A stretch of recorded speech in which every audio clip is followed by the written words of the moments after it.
इथं आले त्यांचं आपल्या सर्वांच्या वतीनं मी साताऱ्यामध्ये आणि आपल्या मास भवनामध्ये मनापासून स्वागत करतो।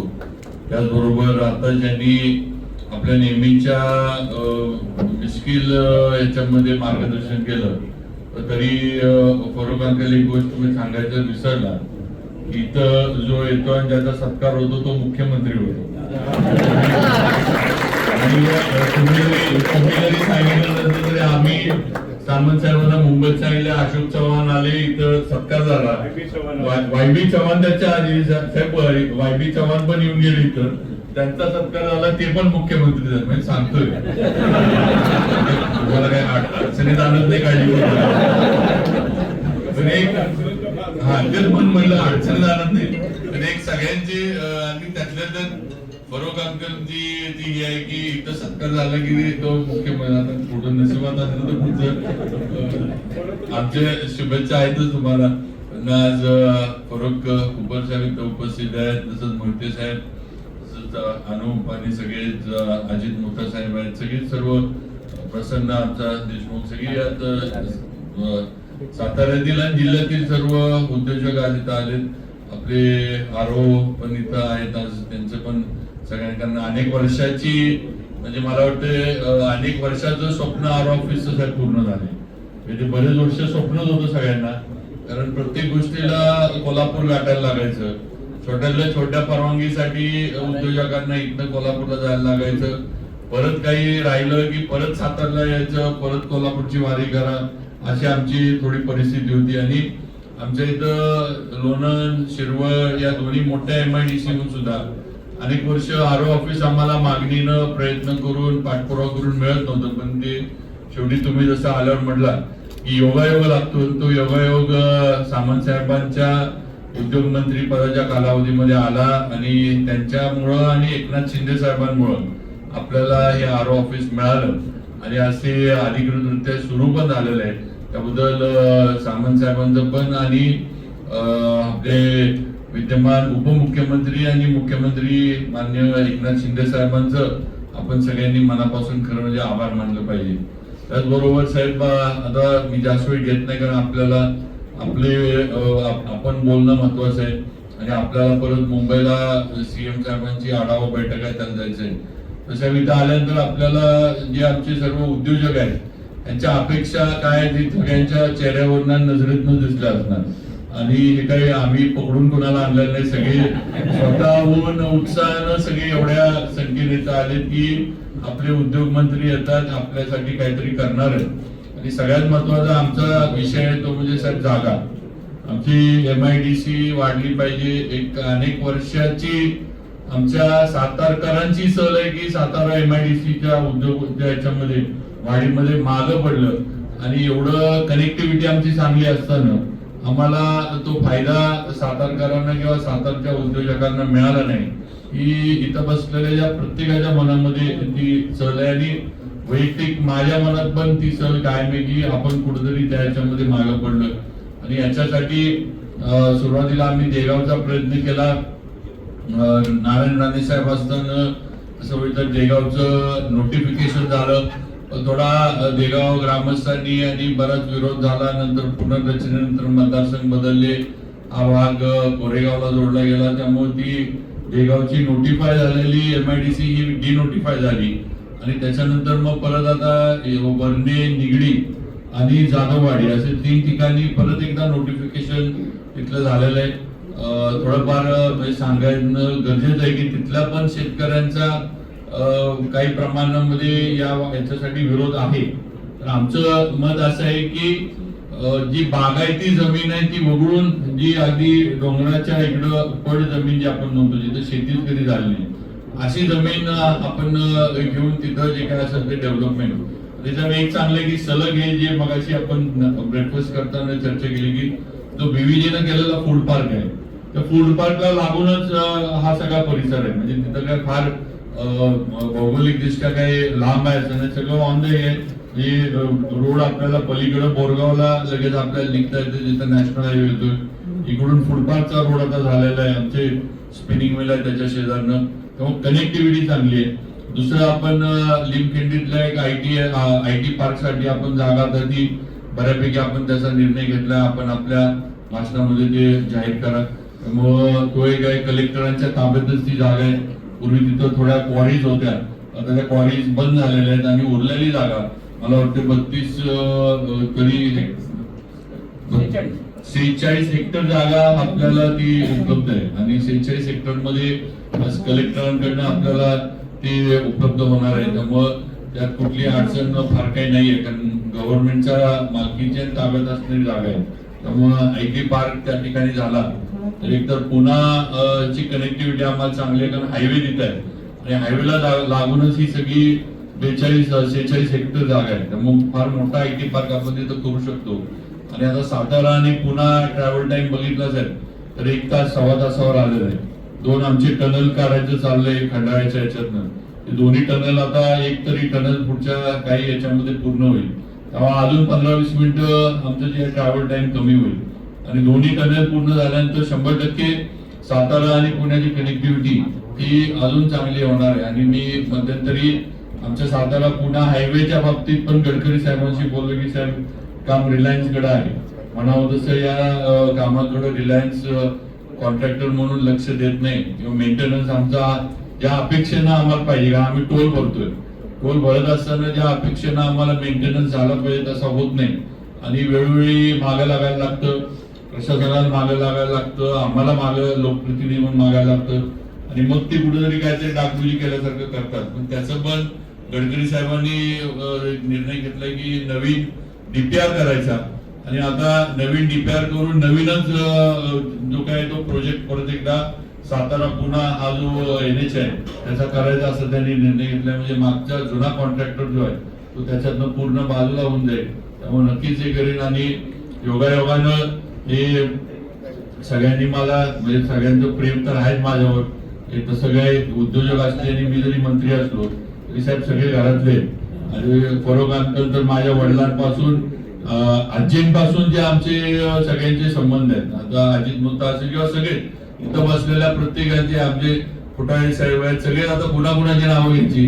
पार्टे साहेब आमचे तर ते आता उद्योजक म्हणून आलेत पण ते उपसभापती आहेत आमची पंचायत समिती, त्यामुळं राजकारणात आहे सगळ्यात आहे. त्यामुळे प्रत्येक जण प्रत्येकाला अगदी घरटी ओळखतो अशी अवस्था आहे आमची.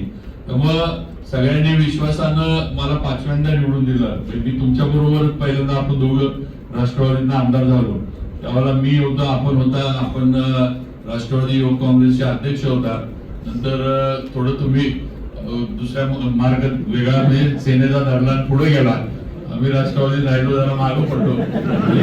मागं पडलो म्हणजे सरकार आलं नाही पण मागं पडलो. उद्या पेपरवाले स्टेटमेंट करतील की तसं काय मला काही कुणावर टीका करायची नाही. पण आज देवेंद्रजींच्या माध्यमातून संधी मिळाली आणि योगायोगानं बांधकाम खातच माझ्याकडे आलं. जी आमची सातारकरांची अपेक्षा आहे सातारा पुन्हा केली. कारण साहेब कुणाला गरज असो किंवा नसो, सगळ्यात जास्त गरज सातारा पुणे हायवेची सातारावाल्यांना आहे. कारण आम्हाला त्या हायवेवर आल्याशिवाय कुठंच जाता येत नाही, ही आमची परिस्थिती आहे. आम्हाला त्या नॅशनल हायवेवर म्हणजे खोटं सांगायचं साहेब शेताकडे जायचं असलं तरी हायवेवर यायला लागतं, अशी आमची अवस्था आहे. त्यामुळे अशी आमची सगळ्यांना म्हणजे आमची लाईफलाईन कुठली असली तर तो नॅशनल हायवेज आहे. त्याशिवाय आमची प्रगती होऊ शकत नाही, आम्ही कुठं जाऊ शकत नाही किंवा आम्ही काही करू शकत नाही असं आमची सातारची आहे.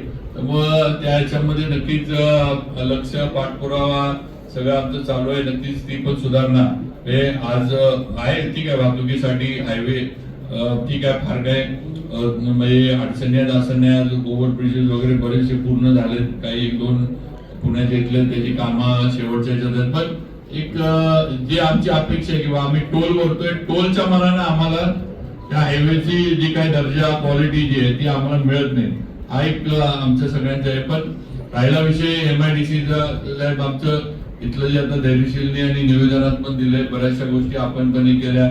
मेक इन इंडिया बाबतीत, अगदी डिफेन्सच्या मॅन्युफॅक्चरिंगच्या बाबतीत पण आपण ब्रेकफास्ट करत असताना चर्चा केली.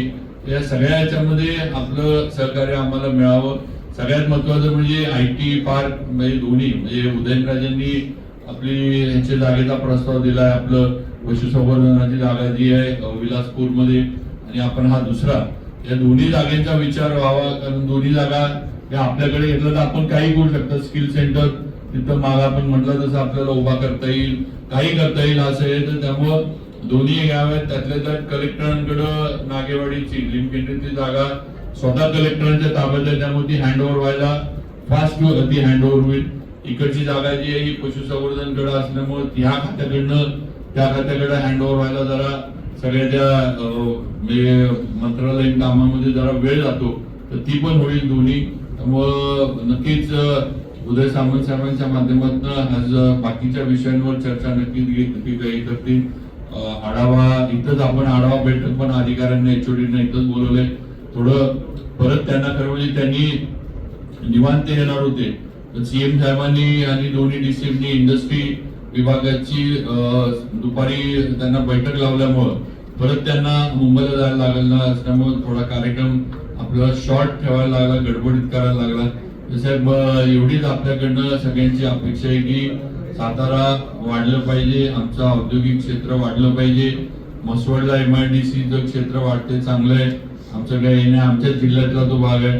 पण आमचं एक सातारकर म्हणून एक आहे की आमची सातारची जी MIDC आहे ह्याला थोडंफार आपल्याला चालना, कारण साहेब आमच्याकडे पाणी आहे, लाईट तर इथं आहे, पाण्याची आमच्या इथं अडचण नाही साहेब. आज तुम्ही जर देगाव MIDC बघितली हे आज पाण्याचा पोटा आमच्याकडं राखीव आहे. हे पाणी आम्हाला आता आपल्याला मसवडला म्हटलं तर मसवडला आपल्याला पाणी सगळ्यात मेन विषय आहे की पाणी न्यायचं कसं, हा आपल्याला फार महत्वाचा विषय. उलट साहेब सातारची अवस्था अशी की आमच्याकडं पाणी MIDC कडे राखीव आहे. हे माऊलीतनं जे कृष्णा नदीवरनं आपण लिफ्टिंग करतो ते अजून पण MIDCचं पाणी तिथं राखीव आहे. त्यामुळं नुसतं डेव्हलपमेंट म्हणजे जे काय असेल ते जागा, आणि त्याच्यामध्ये पण माझी आहे की थोडं शेतकऱ्यांमध्ये गैरसमज आहे की आपल्या जमिनीला ऍक्विजिशन मध्ये चांगले पैसे मिळणार नाही.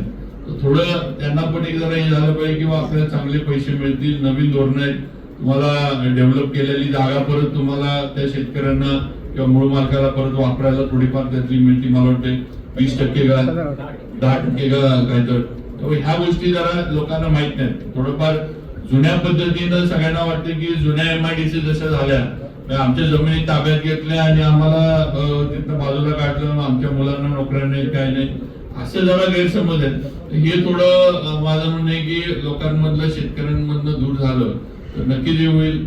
आज साहेब काय होते, विरोध आहे पण मूळचा विषय काय की हा सगळ्या शहराच्या जवळ भाग यायला लागला MIDCचा, आलेलाच आहे. आणि इथं ज्या ज्या जागा राहिलेल्या आहेत सगळं हळूहळू प्लॉटिंग आणि गुंठेवारीमध्ये जायला लागलं. म्हणजे शेतकरी असं काही फार या MIDCच्या एरियामध्ये शेती होती असं नाही, तर याला प्रॉब्लेम एकच झालाय की सगळं गुंठेवारी आणि प्लॉटिंगचा म्हणजे त्याला पैसे चांगले मिळतात. त्यामुळे जरा लोकांचं हे किंवा आपल्या MIDCला देण्यापेक्षा प्लॉट पाडून हे केलं तर जास्त होईल अशी थोडी आहे. त्यामुळं थोडंफार दराच्या बाबतीत पण आपण थोडं जेवढं काही वाढीव हे शेतकऱ्यांना देता येईल मोबदला त्यांच्या ऍक्विजिशनसाठी तो थोडाफार विचार डिपार्टमेंटनं करावा, म्हणजे थोडं आपल्याला ऍक्विजिशन जे आहे ते सोपं होईल आणि फास्ट होईल. ही एक नक्कीच या निमित्तानं सूचना करू इच्छितो. बाकी आपलं मनापासून साताऱ्यामध्ये स्वागत करतो आणि असंच महाराष्ट्राचं उद्योग क्षेत्र जे आहे आपल्या माध्यमातून आपण तरुण आहात, आपल्याला अभ्यास आहे. अगदी सीएम साहेबांबरोबर आपण दावोस वगैरे इकडे जाऊन लाखो याच्या आपण इन्व्हेस्टमेंट MOU वगैरे करून इकडे आलाय. आणि आपल्याला पण माहिती आहे की देशामध्ये उद्योजक बाहेरनं जे येतात त्यांना महाराष्ट्र ही त्यांची पहिली पसंती आहे. महाराष्ट्रामध्ये यायला ते करतात कारण इथं व्यवसाय करणं बाकीच्या गोष्टी हे इतर देशातील राज्यांपेक्षा सोपं आहे किंवा त्याच्यामध्ये निर्णय चांगले होतात. आणि राज्य सरकार पण देवेंद्रजींसारखा एक पॉझिटिव्ह आउटलुक असणारा आपल्या महाराष्ट्राला मुख्यमंत्री मिळाले. एकनाथ शिंदे साहेब, अजितदादा हे दोघं पण या याच्यामध्ये नेहमीच पॉझिटिव्ह असतात. त्यामुळं नक्कीच आता आमच्या सगळ्यांच्या अपेक्षा थोड्या जास्त वाढल्यात की एकतर सरकार आपलं आलंय, केंद्रात पंतप्रधान मोदीजी आहेत, त्यांची धोरणं उद्योग व्यवसायाबद्दल पॉझिटिव्ह आहे. इकॉनॉमी वाढली पाहिजे, उद्योग वाढले पाहिजेत. आणि मग असं असताना सातारा मागे राहू नये ही आमची एक छोटी अपेक्षा आहे.